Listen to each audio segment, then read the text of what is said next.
예레미야 44장 11절에서 14절까지 말씀 묵상하겠습습니다. 예레미야 44장 11절에서 14절까지 말씀입니다. 읽겠습니다.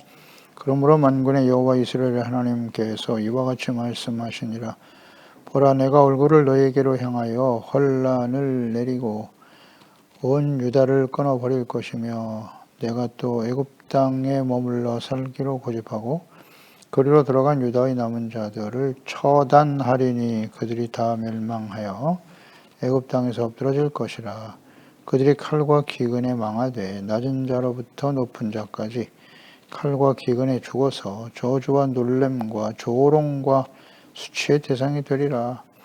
내가 예루살렘을 벌한 것 같이 애굽 땅에 사는 자들을 칼과 기근과 전염병으로 벌하리니 애굽 땅에 들어가서 거기 머물러 살려는 유다의 남은 자 중에 피하거나 살아남아 소원대로 돌아와서 살고자 하여 애굽 땅에 돌아올 자가 없을 것이라. 도망치는 자들 외에는 돌아올 자가 없으리라 하셨느니라. 아멘. 하나님의 자녀들이 환난 중에 피할 곳은 어디인가? 하나님과 말씀을 버리고 스스로의 판단과 결정으로 애굽에 들어가 우상들에게 구원을 호소하는 배역하고 완고한 하나님의 백성들에게 하나님께서는 간절한 사랑으로 호소하고 계십니다. 너희들이 큰 악을 행하여 자기의 영혼을 해하고 있는 것이다. 악을 행하는 것이 곧 영혼을 해하는 것이라고 하셨습니다. 그러니까 하나님의 관심은 영혼에 있다. 영이신 하나님과의 영적인 교제, 영적인 예배, 하나님과의 관계 회복, 여기에 하나님은 더 큰 관심과 초점을 가지고 있다는 사실. 우리는 어떻습니까? 육체의 생각은 사망이다 그랬는데 육의 생각입니까? 아니면 영의 생각, 생명과 평안을 누리는 사람이 되었나요? 우리가 거듭났다라고 하는 것은 육체로 한번 태어나 육신에 속해 살아가다가 하나님의 성령으로 말미암아 우리의 영이 소생하는 거잖아요. 영이 다시 살아나서 영이신 하나님을 알고 예배하고 이제는 영의 사람이 되어 살아가는 거잖아요. 육체 욕심이 아닌 영의 사람, 하나님의 성령의 인도하심을 받는 하나님의 아들, 영적인 영이신 하나님과의 온전한 교제, 그 말씀을 따라 순종하는 사람이 되는 것이죠. 이 가치의 변화예요. 가치의 변화. 이것이 거듭난다는 뜻이에요. 영혼의 해라고 하는 것은 뭐냐? 죄로 인해서 영혼이 해를 당한다는 것은 영이신 하나님과의 교제와 관계가 단절되는 것이다. 이것이 죽음이다. 라고 말씀하고 계시죠. 이렇게 관계가 단절되는 그 죽음에 이르는 원인, 겸손하지 않고 하나님을 두려워하지 않았다는 거예요. 이어서 오늘 본문 11절에 자신들의 판단과 결정으로 애굽에 내려가면 걱정 없이 편안하게 잘 살 수 있다는 거짓된 믿음이죠. 소망은 소망인데 헛된 소망. 이 소망을 가진 언약의 백성들이 당하게 될 일, 어떤 일을 당하게 될 것인가. 애굽으로 내려간 그들이 하나님의 강한 의지죠. 의지와 뜻이다. 하나님의 말씀, 예언의 말씀, 이것은 반드시 이루어져요. 신실하신 하나님이시라는 거 잊지 말고. 보라, 내가 얼굴을 너에게 향하여 환난을 내릴 것이다. 온 유다를 끊어버릴 것이며 그랬어요. 내가 얼굴을 너에게 향하여 환난을 내린다. 자, 하나님께서 그 얼굴을 너에게로 향한다라는 말씀. 얼굴을 향한다. 이것은 하나님께서 그 백성들을 지켜보신다는 뜻일 거고요. 또 하나님이 함께 하신다라고 하는 의미인데 하나님이 지켜보고 계신다. 그러니까 죄악 가운데 살아가는 백성들을 하나님이 감찰하여 지켜보고 계시다.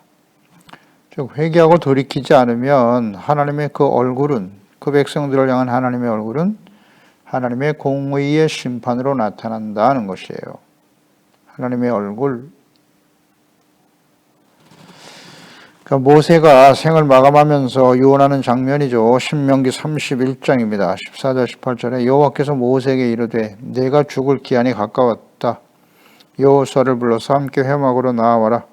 내가 그에게 명령을 내리리라. 모세와 여호수아가 나가서 회막에 서니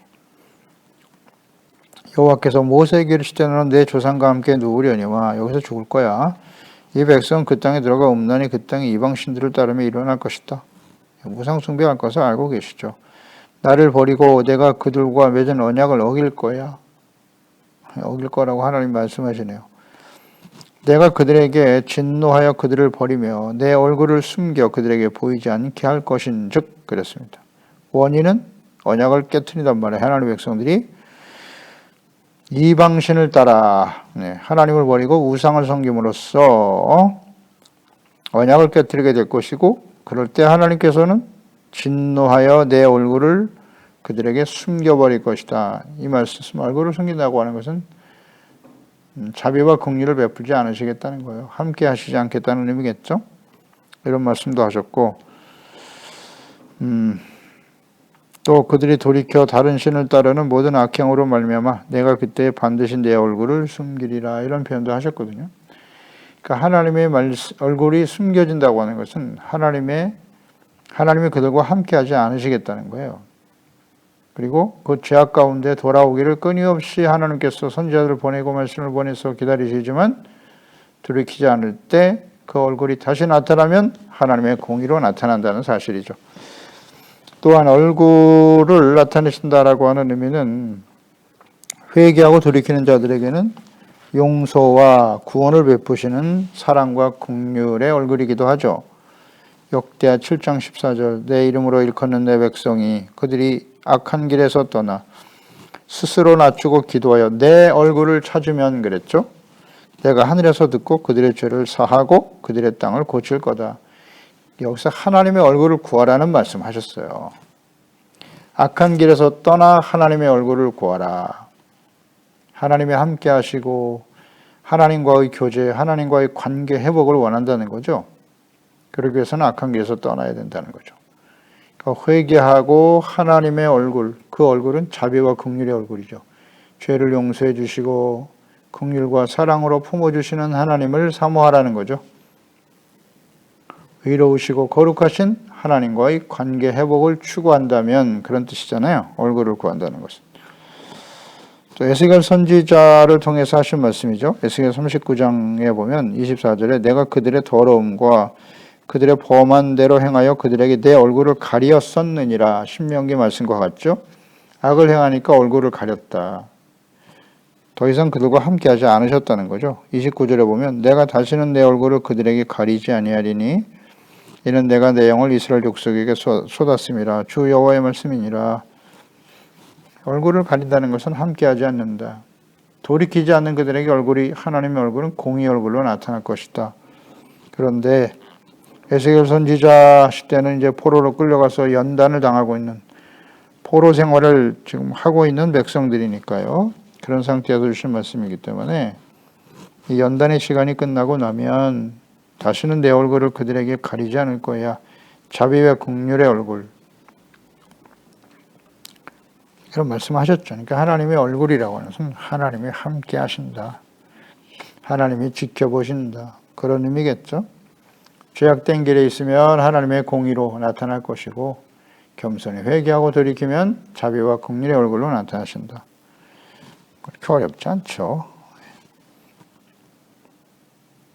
그래서 지금 이 상태에 애고로 도망쳐 있는 하나님을 거역한 백성들이죠. 그들에게 하나님의 얼굴이 그들을 향할 때는 진노의 심판으로 나타나겠죠. 하나님의 얼굴이 언제 나타나실까요? 예수 그리스도의 재림으로 나타나시겠죠. 초림으로 나타나셨고 하나님이 직접 나타나셨으니까 예수 그리스도를 보내심으로써 나타나셨고 그 얼굴을 믿고 받아들이고 회개하고 그 얼굴을 받아들인 사람들은 자비와 긍휼 구원을 받는 것이고 이롭다고 그렇고 그 하나님의 얼굴을 거부하면 어떻게 돼요? 예수님을 십자가에 못 박아버린 이스라엘은 어떻게 되었나요? 하나님의 공의로 나타나잖아요. 그래서 로마에 의해서 또다시 멸망의 길을 갈 수밖에 없는. 이것은 모든 역사 속에 계속되는 거예요. 누가? 하나님의 자녀와 백성들이. 이 불신자들은 이미 심판 가운데 있는 거고요. 하나님을 알지도 못하고 하나님에 대해서 관심도 없잖아요. 하나님의 자녀 백성들이란 말이죠. 그 주님이 주님과의 교제, 주님과의 이 하나님과의 관계 회복, 이것이 얼마나 중요한가.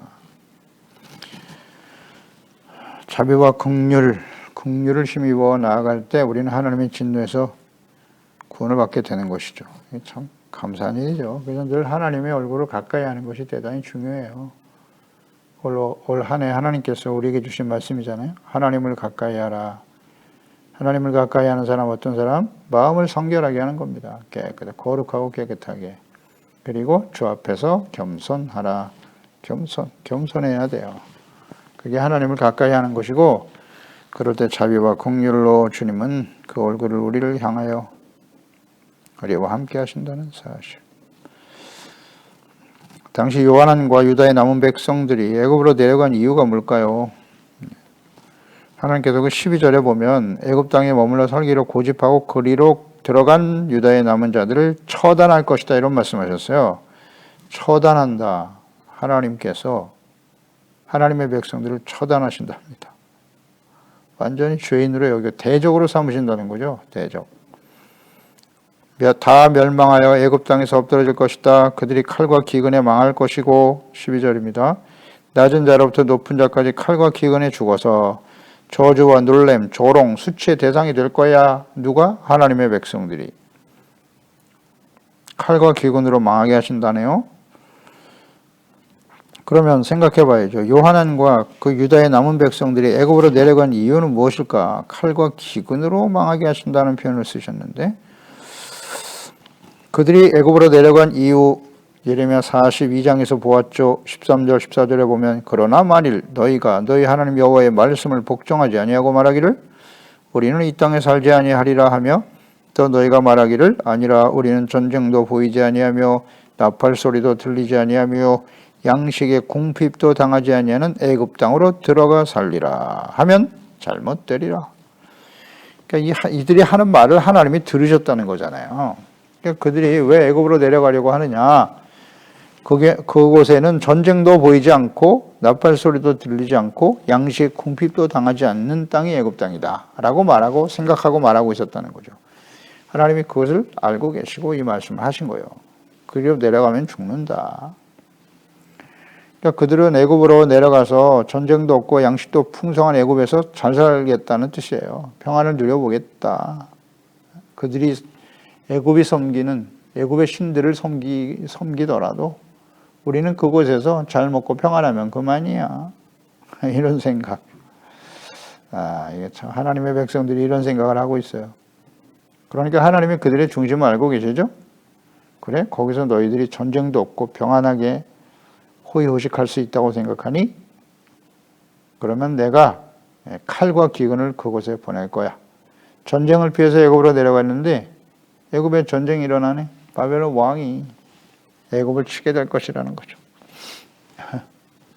기근, 너희가 거기서 풍요롭게 잘 먹고 잘 살 수 있다고? 그래? 그럼 내가 기근을 보내줄게. 하나님의 뜻을 잘 생각해야 합니다. 하나님의 백성들이 그 헛된 소원, 헛된 소망, 거짓된 믿음, 잘못된 생각, 결국 호의호식하며 평안하며 잘 먹고 잘 살겠다는 거잖아요. 그거 내가 칼과 기근으로 정리해 줄게. 그런 생각을 버리라는 거야. 하나님을 떠나서, 하나님의 말씀을 떠나서 하나님을 버리고 우상을 섬기면서 참된 평안과 안식을 누릴 수는 없다는 거예요. 이것을 깨우쳐 주는 겁니다. 당시의 백성들뿐만 아니라 그 이후의 모든 하나님의 자녀와 백성들, 오늘 우리에게도 마찬가지예요.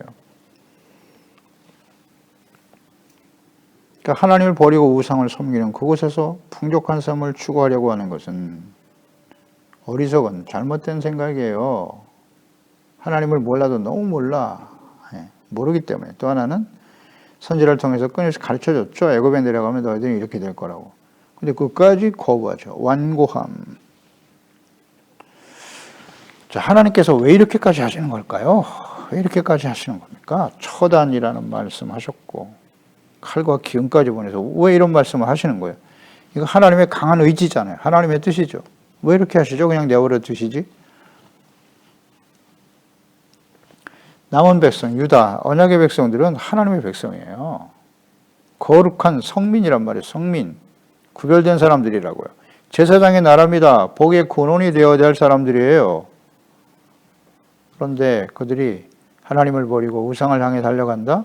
하나님 없이도 잘 먹고 잘 살더라? 절대 인정하지 않아요. 하나님께서는. 이런 선례를 남겨두시지 않아요.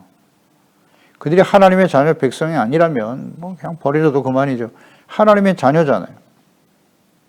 그렇기 때문에 그들의 판단과 생각이 잘못됐다는 사실 분명히 깨우쳐 주시는 거예요. 이게 하나님의 사랑 아닌가요? 그래서 하나님이 진정 원하시는 것은 하나님과의 관계 회복이에요. 정체성 회복입니다. 사명을 회복하라.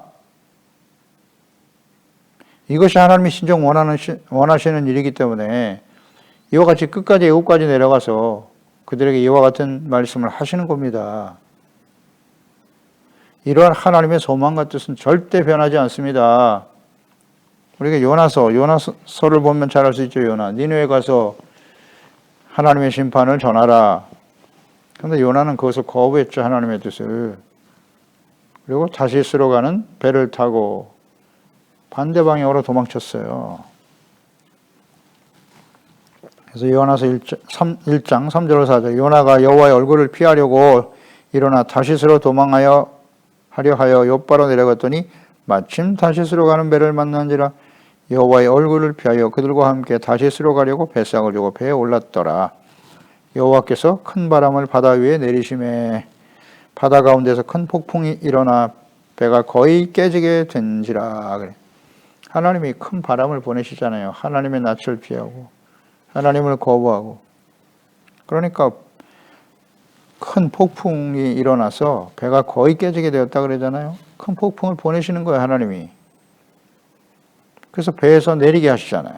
큰 물고기를 준비하시고 거기서 회개하고 돌이키니 다시 토하여 육지로 내려놔 니느웨로 가게 하더라.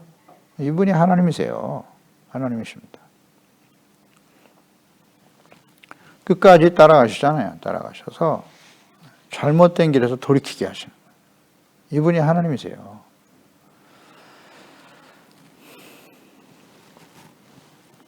그러니까 이 일로 인해서 요나는 자신이 하나님을 경외하는 선지자임을 그 풍랑을 만났을 때 사람들 앞에 제비 뽑아 누구 때문에 이런 일이 일어나는가 할 때 자기가 뽑혔잖아요. 그때 고백할 수밖에 없잖아요. 나는 하나님을 경외하는 자라고. 그러니까 자신의 정체성을 회복하게 되는 거고 그 풍랑 가운데서 또 하나는 물고기 뱃속에서 사명을 회복시켜 주시잖아요. 네, 가겠습니다. 그렇습니다. 하나님의 자녀 백성들에게 이런 환난과 시련을 만나게 하시는 이유는 하나님께서는 절대 포기하지 않아요. 하나님의 자녀이기 때문이에요. 자녀이기 때문에. 내가 죄악된 길을 따라 악을 행하며 살아간데도 잘 된다? 그건 하나님의 자녀가 아닌 거예요. 그런 사람은. 자녀가 아니에요. 하나님의 자녀이기 때문에 이런 환난과 시련이 계속 다가오는 거죠. 사랑하는 자, 사생자라면 하나님이 관심 없어요. 근데 하나님의 자녀이기 때문에 징계하시고 채찍하시는 거지. 그 목적은 뭐다? 하나님과의 관계 회복, 정체성 회복, 사명 회복 어렵지 않아요. 이거 알면 돼요. 이거. 돌이키면 되잖아요. 예, 하나님, 제가 잘못 생각했습니다. 주님의 뜻을 따르겠습니다. 하면 되는 거죠. 근데 이걸 못하네. 하나님의 마음이 느껴집니까? 애국까지 쫓아가서 말이죠. 그냥 내버려도 그만이죠. 뭐. 그래, 너희들이 거기서 잘 먹고 잘 살아라. 그건 아버지가 아니지. 그건 하나님이 아닙니다. 그렇다면 그건 하나님이 아니에요. 하나님은 절대 포기할 수 없어요. 그게 사랑이에요. 아멘입니다. 이게 진짜 사랑이지. 13절, 14절 예루살렘을 벌한 것과 같이 동일하게 애굽에 도망친 너희들도 당하게 될 거야. 애굽에 당한 그 멸망과 환난과 시련을 피하여 애굽으로 도망갔지만 너희들이 하나님께 돌아오지 않으면 역시 마찬가지야. 예루살렘에 있으면 멸망이고 애굽에 있으면 안전할 것 같니? 하나님이 애굽에 예루살렘에만 계신 하나님이신가? 그렇게 생각했겠죠, 이들은. 우리가 애굽으로 내려가면 하나님은 더 이상 우리에게 관여할 수 없으실 걸. 왜냐하면 애굽은 강한 나라거든. 이런 어리석은 하나님의 자녀와 백성들. 그런 너희들이 애굽으로 도망쳐도 하나님의 애굽에 칼과 기근을 보낼 거야. 전염병도 보내고. 하나님을 몰라요. 하나님을 몰라. 그래서 예루살렘의 멸망의 원인이 무엇인지, 그 결과는 어떠할 것인지를 이미 예레미야 선지자를 통해서 40여 년 동안 말씀하셨고, 근데 그 백성들이 듣지 않았잖아요. 믿지 않았죠. 그 결과가 예루살렘의 멸망이란 말이에요. 이걸 경험한 사람들이 애굽으로 도망친다고 해서 거기서 편안할 수 있을까? 거짓 선지자들의 영향이죠. 거짓 선지자, 거짓 어리석은 왕. 거짓된 믿음과 자신들의 욕망과 소원에 근거한 헛된 소망으로 인한 완악함으로 하나님과 그분의 말씀을 버리고 주변에 힘 있는 나라들을 의지하려고 했던 결과가 이와 같도다. 그들은 하나님의 뜻을 알기 위해서 기도도 요청했잖아요, 선지자에게. 그리고 순종하겠다고 하나님의 이름으로 맹세까지 했잖아요. 그런데 그 하나님의 말씀이 자신들의 생각과 다르니까 거짓이라고 매도하고 애굽으로 피신하여 그곳에서 평안을 추구하고 있단 말이죠. 우리는 여기서 질문해 보는 겁니다. 하나님의 자녀와 백성들이 환난 중에 피할 곳은 어디인가? 중요한 질문입니다. 어디인가? 지금 우리가 코로나19 환난과 시련을 만나고 있는데 환난 중에 피할 곳은 어디일까요? 이사야 57장 21절입니다. 내 하나님의 말씀에 악인에게는 평안이 없다 하셨느니라. 악인은 어느 곳으로 도망친다고 해도 어떤 환경 속에 처한다 할지라도 절대 평안이 없어요. 악인에게는 하나님의 진노의 심판을 피할 수 없기 때문에 평강이 없는 겁니다. 하나님과의 관계가 단절되어 있기 때문에 평안이 없는 것입니다. 아멘. 하나님이 없이도 평안이 있다고 말하는 건 다 거짓이에요. 사탄의 속임입니다. 사탄의 거짓이에요. 악을 행하고 하나님 없이도 평안과 참된 안식과 기쁨을 누리며 풍족함을 누릴 수 있다? 예수의 이름으로 단호하게 쫓아내야죠. 그런 생각들은 절대 하나님이 주신 생각이 아니잖아요. 두려워하고 있잖아요. 지금 두려워하고 있고 불안에 떨고 걱정, 근심, 염려, 두려움에 사로잡혀 있다? 잘못되어 있는 거예요. 하나님과 관계가 지금 잘못되어 있는 겁니다. 뭐 어렵지 않아요. 자꾸 환경을 말하고 상황이 어떻고 설명할 필요 없어요. 하나님 앞에 그냥 탁 무릎 꿇으면 되는 거죠. 하나님만 믿고 의지하며 살겠나이다. 그렇다고 해서 우리가 아무것도 하지 말라는 겁니까?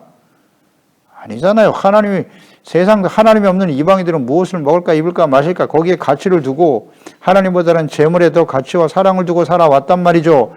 이것을 바로 잡아주시려고 이런 시련과 혼란을 당하게 하시는 거다.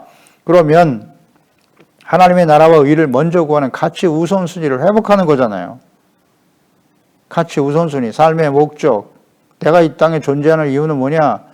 나의 정체성과 사명은 뭐지? 이걸 회복하라는 거잖아요. 아무것도 하지 말라는 겁니까?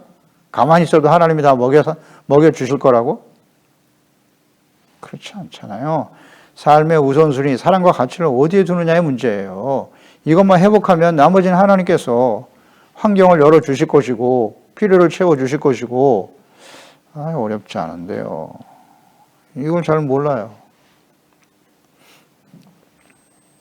피난처는 오직 우리가 피할 곳은 하나님께로 가는 거예요. 하나님께 돌아와 죄를 자백하고 용서받고 의를 회복하는 것입니다. 예수 그리스도 안에서 예수 그리스도 안에 들어가는 게 피난처예요. 말씀을 듣고 회개하고 용서받아 의롭다함을 얻는 일, 이게 유일한 피난처죠.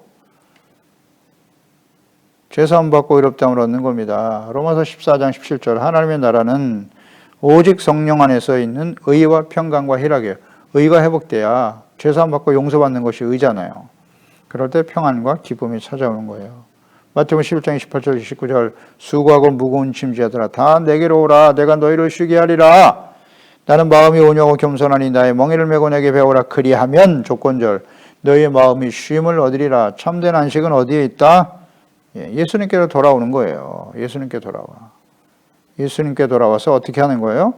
마음이 온유하고 겸손하다.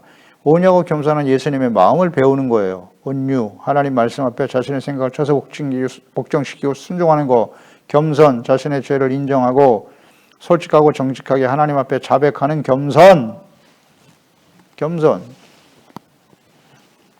하나님 앞에 자기 자신의 연약함을 인정하는 것이 겸손이잖아요. 이걸 배울 때 참된 안식과 평안이 찾아온다. 아멘. 그렇습니다. 우리가 주님 안에 있어야 돼요. 주님의 사랑 안에 거할 때 그게 가장 확실한 피난처가 되는 거예요. 안식이 되는 것이고. 로마서 8장 35절이야. 누가 우리를 그리스도의 사랑에서 끊을 것이냐. 환난, 곤고, 박해, 기근, 적신이나 위험이나 칼이랴. 기록된 바 우리가 종일 주를 위하여 죽임을 당하게 되며 도살할 양같이 여김을 받았나이다 함과 같으니라. 그러나 이 모든 일에 우리를 사랑하시는 이로 말미암아 우리가 넉넉히 이기느니라. 아멘. 높음이나 기쁨이나 다른 어떤 피조물이라도 우리를 우리 주 그리스도 예수 안에 있는 예수 그리스도 안에 있는 하나님의 사랑에서 끊을 수 없으리라. 아멘. 위험, 칼, 적신, 위험, 어떠한 시련이 다가와도 죽임을 당하는 이런 일까지도 적신, 위험, 칼이 다가와도 예수 그리스도 안에 있는 사랑 안에서 우리를 끊을 수 없단 말이에요. 그러니까 예수 그리스도 안에서 주님의 사랑 안에서 사는 것이 곧 가장 안전한 피난처다. 아멘입니다. 그러니까 예수 그리스도의 사랑 안에, 주님 안에 이것이 피난처인데 주님의 사랑 안에 거한다는 건 무슨 뜻일까요? 요한복음 15장 10절에 내가 아버지의 계명을 지켜 그의 사랑 안에 거하는 것 같이 너희도 내 계명을 지키면 내 사랑 안에 거하리라. 아멘. 예수님께서 주님의 계명, 아버지의 계명을 지켜 사랑 안에 거하셨다잖아요. 철저히 순종하신 분이죠. 죽기까지 복종하신 분이니까. 이와 같이 너희도 내 계명을 지키면 주님의 사랑이 참으로 그 속에서 온전하게 되는 거란 말이죠. 주님의 사랑 안에 거하리라. 아멘. 주님의 말씀을 듣고 지켜 순종하는 거예요. 그렇지 못할 때 하나님의 전에 나와서 혹은 개인적으로 기도하면서 죄를 자백하고 용서받고 의롭다함을 얻는 거잖아요. 그것이 주님의 사랑 안에 거하는 것이고 그게 가장 안전한 삶이죠. 지금 예레미야 시대에 이 애굽으로 도망친 이 하나님의 백성들 좀 보세요. 이 하나님의 말씀을 들었을 때 애굽에 있으면 죽어. 다 멸망당할 거야. 라고 말씀하시면서 그 14절에 말씀하셨잖아요. 여기 머물려고 하면 너희들은 다 멸망을 당할 수밖에 없어. 너희가 살아남아 소원대로 돌아와서 살고자 하여 유다 땅에 돌아올 자가 없을 것이다. 그런 소원을 가지고 있어 잠시 피하여 있다가 다시 좋아지면 유다로 돌아오려고 한다. 그러나 그럴 사람은 아무도 없다. 다만 도망치는 자들 외에는 돌아올 자가 없다 그랬잖아요. 도망친다는 게 뭐예요? 그 멸망의 자리에서 도망쳐요. 피난처를 향해서 달려가라. 그 도망쳐 피난처가 어디냔 말이에요. 죄를 깨닫고 회개하고 돌이키고 용서받고 의롭다함을 얻고 하나님의 자녀가 되어 살아가는 것이죠. 그것이 가장 안전한 삶이다 하는 걸 생각합니다. 기도하겠습니다. 하나님 아버지, 오늘도 주의 말씀을 통해서 우리의 모든 죄와 허물 가운데 살아가고 있는 저희들이지만 하나님께서 다시 한번 저희들을 이렇게 깨우쳐 주시고 말씀으로 깨우쳐 주시고 온전한 하나님의 거룩한 자녀와 백성이 되게 하심을 진심으로 감사드리옵나이다. 주여, 오늘도 우리가 이 어리석고 배역한 완고한 하나님의 자녀와 백성들 같이 살아가지 않게 하시고 온전한 겸손과 온유한 심령이 되어 주님의 말씀을 듣고 지켜 주님의 사랑 안에 거하는 저희들이 되게 해주세요. 환난 중에 하나님의 자녀 백성들이 피할 수 있는 피난처는 오직 예수 그리스도 안에, 말씀 안에 하나님 안에서 살아가는 것임을 깊이 깨닫게 하시고 온전히 순종하는 저희들이 될 수 있도록 도와주세요. 예수님의 이름으로 기도드리옵나이다. 아멘.